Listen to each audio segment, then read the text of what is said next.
Good afternoon. My name is Douglas Rogers. Welcome to week number 3, speech number 3.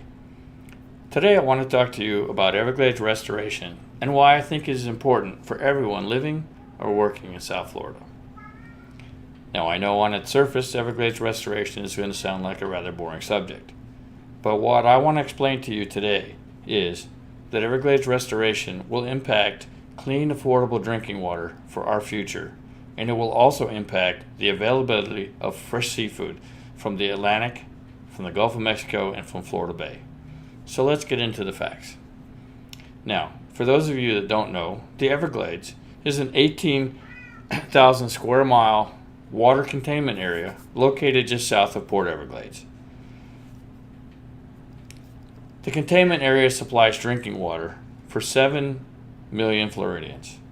That represents a number 1 in 3 of Floridians, according to a report done by the Everglades Foundation in 2014 for the Corps of Engineers.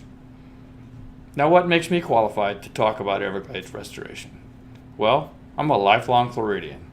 I grew up hunting, fishing, and hiking in the Florida Everglades my entire life, and I have seen firsthand the impacts of all of the detriment done to the Everglades. In addition to that, I oversaw the construction of one of the first Everglades restoration projects authorized by the Corps of Engineers down at the Homestead Air Force Base down in Homestead, Florida.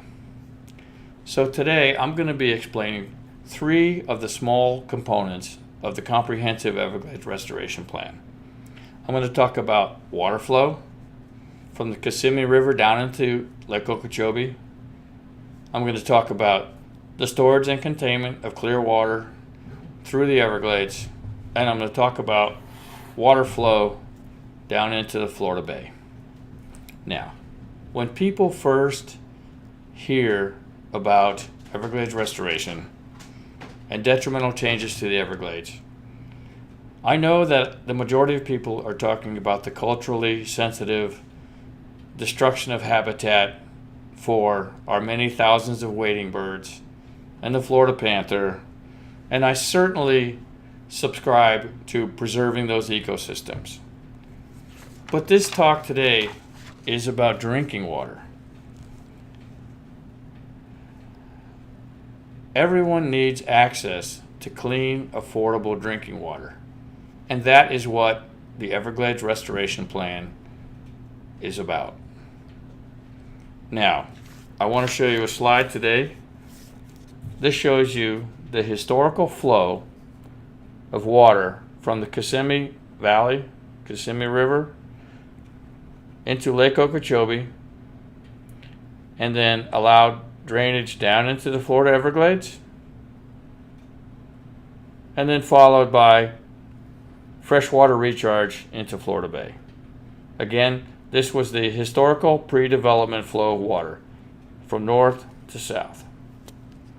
But what happened in the 50s, the Corps of Engineers, trying to drain land to make land available for development along the eastern and western seaboards of South Florida, completely changed the flow patterns. Now, water that's contained, captured along the Kissimmee River, is allowed to collect in Lake Okeechobee, and then it's discharged in periods of high water east through the St. Lucie River and west through the Caloosahatchee River. And what happens is, in those periods of high discharge, the estuaries along the St. Lucie River, the eastern seaboard, and the estuaries along the Caloosahatchee River and the Caloosahatchee Bay in the Gulf of Mexico are destroyed. In addition to that, the diversion of water out the east and the west, combined with the loss of habitat by over 2/3 of the original landmass, has reduced the capacity of the Everglades to contain and store water for our drinking water and to release it later in periods of dry weather. And the third problem is this capture of over 1.7 billions of water a day, billions of gallons of water per day, in the wet season has resulted in a drastic loss of water available to filter back down into Florida Bay, thus charging a tremendous increase in salinity in Florida Bay. This increase in salinity in Florida Bay has severely impacted seagrass beds, which in turn severely impact the numbers of shrimp and oysters and scallops and stone crabs and fishing down in Florida Bay. So how is our government going to address these problems? Well, the government came up with a comprehensive Everglades restoration plan. And I know this is a difficult slide to look at. There's over 50 projects proposed on this plan. But what I want to show you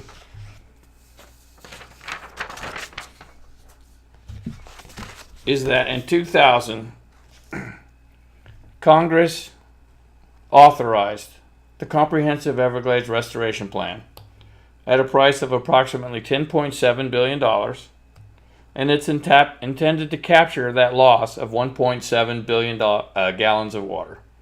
And that's according to the Everglades Foundation in a report done in 2007. So, the comprehensive plan reduces the flow of water out the eastern side of Lake Okeechobee through the St. Lucie River. It reduces the flow completely through the Caloosahatchee River, and it allows the containment and capture of water, approximately 1.7 billion gallons per day in the wet season, into this Florida aquifer. And it also allows the freshwater recharge at near pre-development levels into Florida Bay. Now, the biggest takeaway that I want to leave with you today is that this plan is a fluid plan. In other words, it's a 10-year plan. They're constantly evaluating the science, and they're constantly looking for input from the general public. So if I have convinced you that we might have a problem, what I really would like you to do is log on to evergladesplan.org and look at the plan. Review the reports and sign up for notifications, because participation from all interested parties, not just government bureaucrats, will ensure this plan is developed through fruition. After all, what I'm talking about is clean drinking water, fresh seafood, and the future of our children's children, and maybe even the recovery of the Florida panther. Thank you.